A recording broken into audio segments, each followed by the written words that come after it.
Good morning, everybody, and welcome back to Bartow's Morning News. While you guys are out there stuck in car rider drop-off line or wailing and gnashing your teeth for all the fun traffic on 75 southbound with sunshine delays, let's go ahead and change subjects from news and weather to something a little bit more fun. We have two guests joining us via our Zoom connection, and they are both from the band Head Games, coming to the Grand Theater to support the Gate Key Scholarship Program. Let's start off with guitarist and vocalist Gary Edwards. Gary, good morning to you. Good morning. How are you? Great. Glad to be here. And I know it's early for anybody that's in the music scene. A morning radio is always a little difficult, so thanks for getting up early.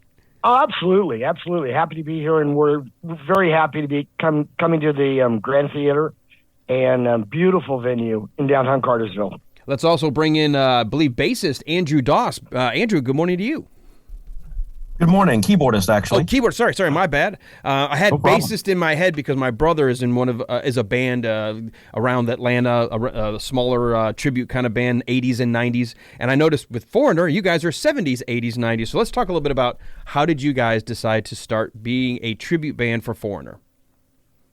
Gosh, I'll take that one. Way back in early 2015, the lead singer, Downey Poteet, and I had played together in another band several years before, and we're looking for a new project. And his voice fits very much the early Lou Gramm stuff, the singer of Foreigner. So we put the band together. So we've been going since then. I think our first show was mid-July or something of 2015. So it's been very fortunate. And when you look at the catalog of Foreigner, they have so many hits, so many top 20, that we can do a full 2-hour show of songs that people have heard. So that's great. And let me ask this before we get to Andrew, I want to ask you, Gary, as far as the band is concerned, when you heard of being reached out to by the Gate Key Scholarship Program and kind of partnering with a tribute band that would hit the kind of the nerve of the Gen X and maybe Gen Y crowd, but at the same time being a fundraiser to benefit kids that may not ordinarily be able to go to college, what did you guys think as a band as far as that cause? We've done quite a few, and it looks like Gatekeeper does a great job with the school systems around Cartersville, helping, I don't want to say underprivileged, but kids that don't have the needs and the capabilities to get some of those benefits. Mm-hmm. So it was great for us. We've done quite a few benefits around the Georgia area, South Georgia, and in North Georgia. And then Marty Sunshine brought us in, a couple of years ago, we started these discussions. Wow. So glad to see it finally come to fruition. Andrew, to kind of backing up a little bit, let's talk about your involvement with the band. How did you end up getting rolled into a tribute band for Foreigner? Well, I've played in lots of tribute bands over the years, and a couple of years ago, I learned that the former keyboardist was leaving the band, and so I auditioned and got the role. And I grew up listening to 70s and 80s rock radio. Heard all of these songs on a regular basis because they're just full of, great riffs and heart-pumping rock vibes, and that's what I was all about. And there's a surprising amount of keyboards in Foreigner music, so it's great fun to play the show. All right, so since being a tribute band, and either one of you, in fact, I'll stay with Andrew first. Normally when you hear that, you're thinking you're going to try to recreate as much as possible the stage act of Foreigner. Is that your goal? Is that the intention of somebody who may have seen Foreigner back when they were in high school or college? They come see you guys, they're going to get sort of that throwback nostalgia of going to see Foreigner? Well, personally, I like to try to emulate the sound of the records as much as possible because I want people to hear the things that they remember hearing and things that spark their own nostalgia and good feelings inside of them.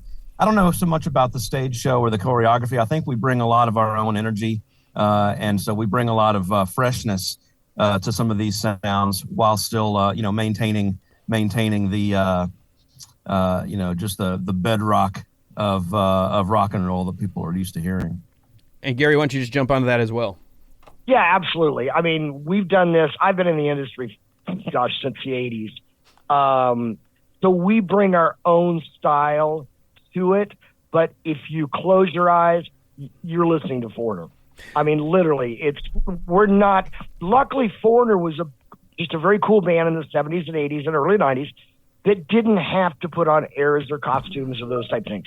It was all built upon the music. So their catalog of hit songs will have people up dancing in the aisles. So the tribute part is really trying to emulate the exact sound that Foreigner would have been on the stage. Yep, correct. Fantastic. All right, so the next question, I mentioned my brother's in a band as well. He's a bassist, but he's got a day job. So let me ask this. I'm assuming you guys have day jobs to go along with your band pursuits. We do. I mean, I did it full time in my 20s and 30s and was in Los Angeles and was fortunate to make a living with that. But as you get a little older, you've got to have something that you can fall back on and pay the bills. So this is we don't golf. This is our weekend golf, right? But we can go make money, take the music out to the people, and put on a great show and have a great time. Andrew, same thing. I guess same thing for you. I'm assuming you've got the 9 to 5 grind, and then you work in your rehearsals and your shows when you can.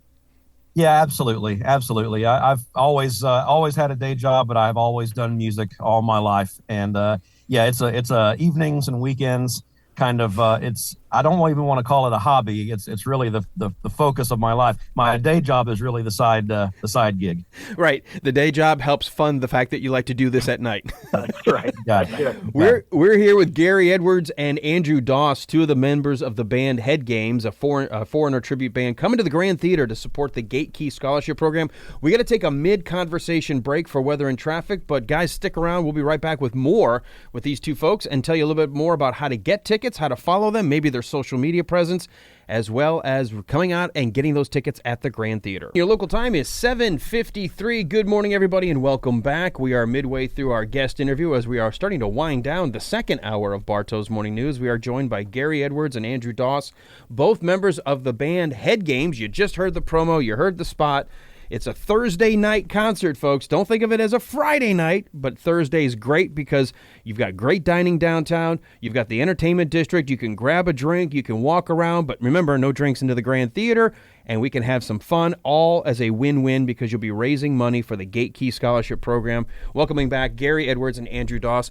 Gary, let's talk a little bit about the band in and of itself. You're coming to Cartersville, sure. But if somebody wants to learn a little bit more about you, maybe hear some of the music ahead of time, maybe they're a little dubious. They're like, whoa, will they really sound like Foreigner? Where can they go to learn more about you guys? They go to our website, headgamesband.com, or you can find us on Facebook or Instagram. Just search Head Games. Easiest way in Facebook is facebook.com/headgamesband. That'll take you directly to our Facebook page. But there are videos out on our websites. There is audio. There's a list of our dates. This year we're going to be in the Midwest playing all the way through, obviously, Georgia, South Carolina. So it's been a lot of fun. Last year we did, from Virginia over to Indiana, all the way down into Florida and Mexico. So a lot of fun. So I'm assuming you guys have remote day jobs. We can pretty well work from anywhere. Yes. Yeah. Wow, that is awesome. It's like you get to live the life of the musician with a little bit of that financial security.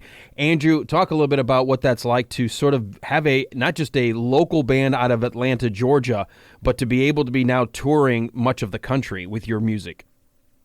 Well, I mean, it's obviously a lot of fun. I mean, it's really kind of a dream come true. Like I said, I've played with a lot of bands, and I have to say that this is the best band I've ever played with. And, these are great guys, and, we all, care about each other. And, it's really the best of all worlds. And yeah, I do work from home. My home office is also a recording studio. So I'm constantly surrounded by music equipment and instruments, and my coworkers, when they see me on these meetings, they'll see keyboards and drums and things behind me, and they're used to it by now. That's fantastic. I would imagine at this point then, with the fact that you're booking gigs in a wider circle around the country, that you probably travel pretty well with your band or followers of the band. How have your fans been as far as supporting you? Andrew, you take that? Yeah. Yeah, you go ahead, Gary. No, it's great. We've met so many people all over the country that follow our site, follow us, will travel when they can. We were in House of Blues Myrtle Beach, 3 weeks ago, and just had a huge turnout. People that had traveled from all over to come out and see us. So it's, when you go to an event like this, it's a full 90 minutes of hits. You've got Hot Blooded, Head Games, you name Double it. Vision, I'm assuming. There you go, of course. Jukebox Hero. It feels like the first time. Absolutely. There's just so many. And people they try to sit down and they go, nope, I got to get up and dance and sing. So it's truly a lot of fun. All right, this is a personal question of mine because I've always wanted to know this. I know musicians, when you love what you do, it's just a privilege to be out and do it. But since you're really doing the best of Foreigner, you're doing the hits, do you find it kind of like throwing in a deep cut every now and then just to shake it up for your own set list? We do. Quite often, Head Knocker comes out, which is one of the early Foreigner songs. We do Star Rider. That's usually a staple of the show, and that was one of their early songs, but it's a huge crowd favorite. So absolutely, we have to shake it up some. Mm-hmm. But literally, we can go out and do a full 2-hour show of songs people know. Mm-hmm. And I think that's probably what people want when they come to a fundraising event like this. They want to make sure they can relive their high school and college years, or maybe if you're a little bit younger and you go, hey, my mom and dad listen to this, and I'm a Foreigner fan. Do you see a mixed audience? Do you see mixed generations? Andrew, I'll ask you. Or both? Yep. Go ahead, Andrew. Absolutely. I find that, millennials and college-age kids are very familiar with this music. And I find that even casual Foreigner fans, they'll come away thoroughly entertained and energized by the rock and roll that they love. Guys, there's never enough time for me with cool guests like you. We are up against the clock. Gary Edwards, Andrew Doss, thank you both so much for joining us here from the band Head Games, who will be downtown Cartersville, folks, at the Grand Theater. You got to get your tickets, thegrandtheater.org. Thanks for being here. Thank you, folks. Look forward to seeing everybody out there. Awesome. Take care, guys.